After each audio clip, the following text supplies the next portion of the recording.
Hello mga kamami! Welcome po sa ating kusina. Ngayong araw pong ito ay magluluto po tayo ng ginataang kalabasa with sitaw. So tara na po, umpisahan na po natin ang pagluluto. So ito na po ang ating magiging ingredients sa araw na ito. Meron tayong kalabasa, sitaw, hipon, sile, bawang, luya, sibuyas, laurel, paminta, gata, at saka seasoning. So tara na po, umpisa na po tayo. So maglagay na po tayo ng mantika.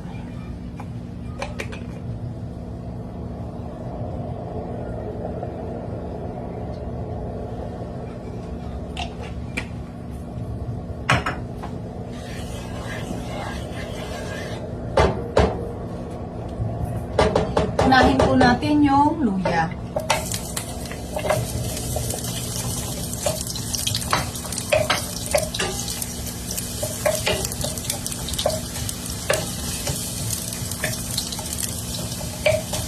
Para lumabas yung aroma ng luya, hayaan mong puno muna natin na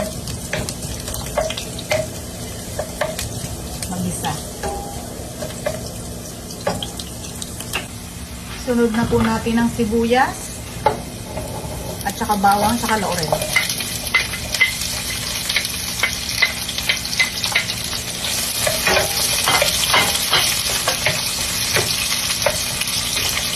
Pag ako po ang nagluluto, sinasabay ko na po yung laurel para yung aroma niya mabango.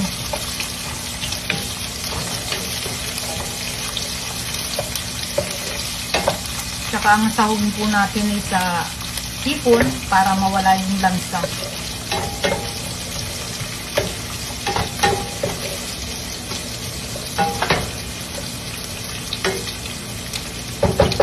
Hayaan muna natin siya mag-isa, tapos isunod na po natin yung hipon. Isunod na po natin ang ating hipon.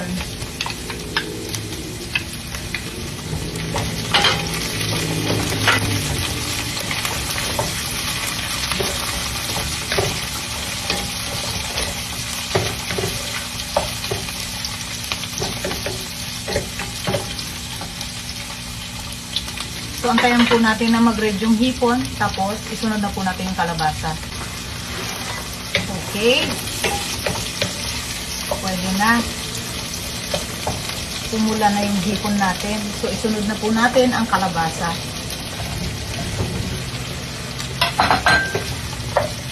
Kung napapansin nyo po yung kalabasa, hindi ko na po siya binalatan. Kasi, yung kalabasa po dito is kahit hindi balatan, okay lang.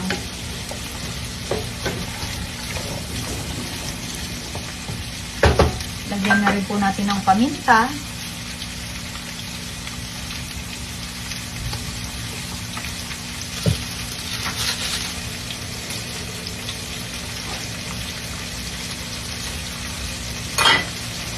Lagyan na rin po natin ng seasoning.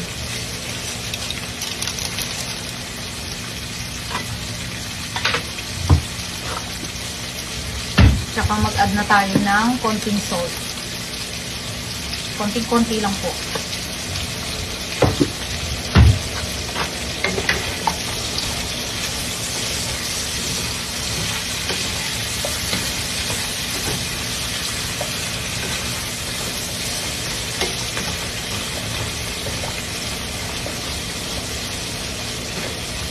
So, hayaan lang po natin mag-isa ang kalabasa. Tapos, ihulog na po natin ang gata. Takpan po muna natin.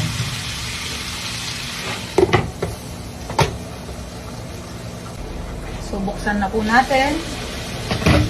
I-add na po natin ang gata.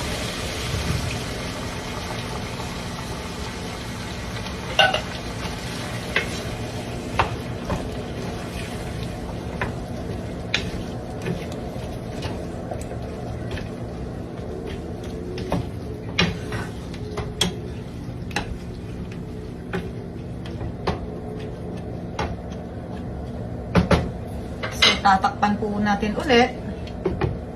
Antayin natin kumulo at sihulog na po natin ang sitaw. Buksan na po natin. Ilagay na po natin ang sitaw. Ang bango ng ginataan. Mapapakain na naman ang bunso ko.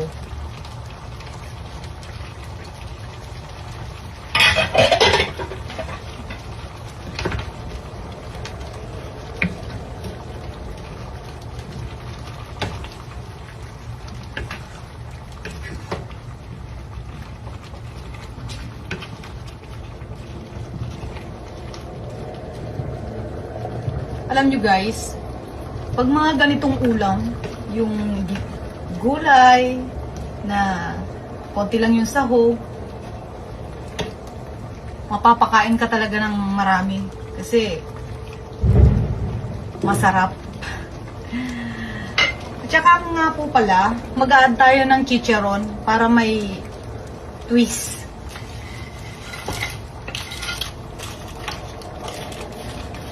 Naghalo yung shrimp tsaka yung chicharon baboy.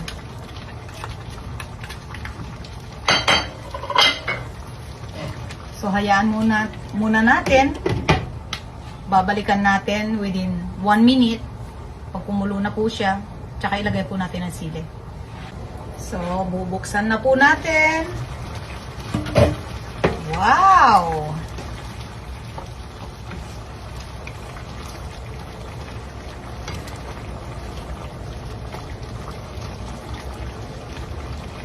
Itsura pa lang, ulam na, mga guys. So, i-add po natin ang sili para medyo may anghang, may kagat.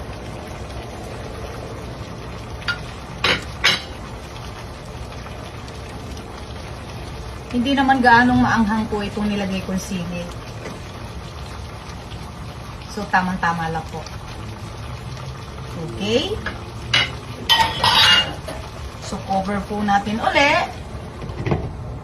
Then,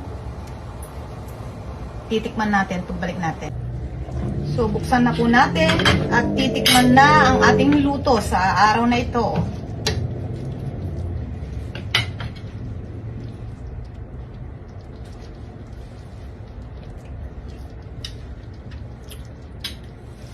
Ang sarap. Perfect. Okay guys, maraming salamat sa inyong walang sawang panunood sa aking pagluluto. Hanggang sa muli, lagi po kayong mag-ingat saan man kayo naroroon ngayon. God bless everyone and I love you all. Bye!